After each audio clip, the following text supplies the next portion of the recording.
आजकल इंडियन शादियां क्यों नहीं टिक रही? क्या प्यार कम हो गया या कुछ और चेंज हो गया है? न्यूज़ में मैरी कॉम का डिवोर्स, एक फुटबॉलर का करियर छोड़ फैमिली संभालना, और ये स्टैटिस्टिक्स चौंकाते हैं। पिछले 2 डेकेड्स में इंडिया में डिवोर्स रेट डबल हो गया है। There is no child. Her career has only flourished after marriage with Yuzvedna Chair. So why 5 crores of alimony? Mumbai, Delhi, Bengaluru जैसे मेट्रो सिटीज में तो डिवोर्स और सेपरेशन के केसेस ट्रिपल हो गए हैं। We are even beating western countries in divorces. आखिर क्या बदल गया है? मेरी रिसर्च बताती है सबसे बड़ी फैक्टर इन डिवोर्सेस को एकदम से जो स्पाइक कर रहा है वह है लड़कियों का फाइनेंशियल इंडिपेंडेंस और हर एरिया में एम्पावरमेंट हासिल करना। सिटीज में 70% डिवोर्सेस आज इंडियन फीमेल्स ही फाइल करती हैं। बेशक काफी केसेस ऐसे हैं जहां फीमेल्स गलत अब्यूसिव रिलेशनशिप से वॉकआउट करने के केपेबल हो रही है। जो खुद अर्न करती है वो फोकट में अपना सम्मान नहीं खोएगी। लड़कियां प्यार खोज रही हैं, 2 वक्त का खाना नहीं, लेकिन इसी एम्पावरमेंट का खुलेआम मिसयूज भी हो रहा है। ऐसे केसेस सामने आ रहे हैं जहां फीमेल्स झूठे आरोप लगाकर करोड़ों का एलिमोनी मांग रही हैं। सुप्रीम कोर्ट भी ऐसे कॉकटेल ऑफ केसेस पर चिंता जता चुका है। कुछ केसेस तो अनबिलीवेबल हैं। एक लेडी ने 4 शादियां की और चारों हस्बैंड से मंथली एलिमोनी वसूल रही थी।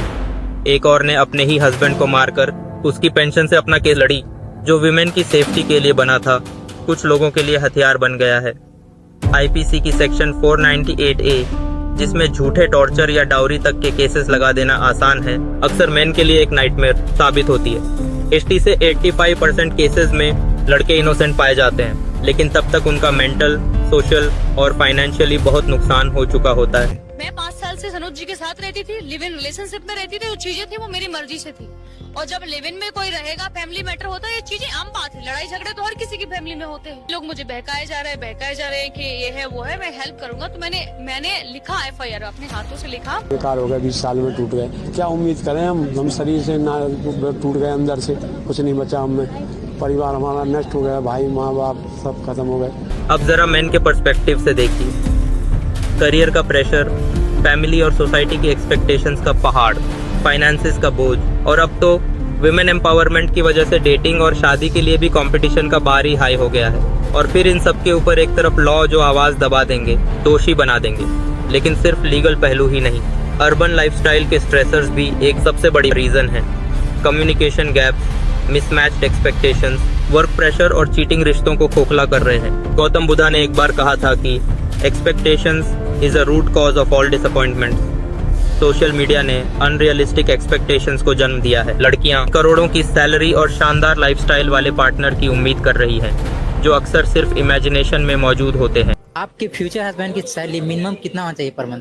10-15 crore. Even 30 lakh is less, but इतना तो होना ही चाहिए। 10 करोड़। गाड़ी वीड़ी सब होना चाहिए उसके पास। गाड़ी कौन सा होना चाहिए? BMW। 50 लाख तो होना चाहिए। और जब ये एक्सपेक्टेशंस मीट नहीं होती तो रिश्ते टूटते लगते। लड़का सोचता है कि लेडी को घर का काम तो संभालना ही चाहिए, लेकिन लेडी सोचती है कि मैं तो मॉडर्न वाइफ हूँ, मैं तो जॉब करूँगी। दोनों के पास एक दूसरे के लिए टाइम नहीं है। We are becoming idealistic instead of realistic, rigid instead of flexible.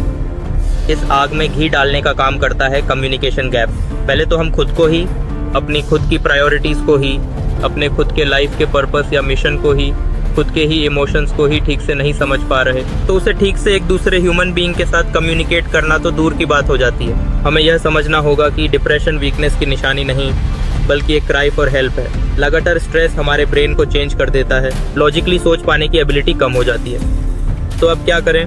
We can closely observe इन्हीं केसेस को, इनके पैटर्न्स को समझकर नॉलेज, अवेयरनेस और साइंस की मदद से खुद को ऐसे टॉक्सिक पार्टनर से प्रोटेक्ट कर सकते हैं जो लाइफ बर्बाद कर देंगे।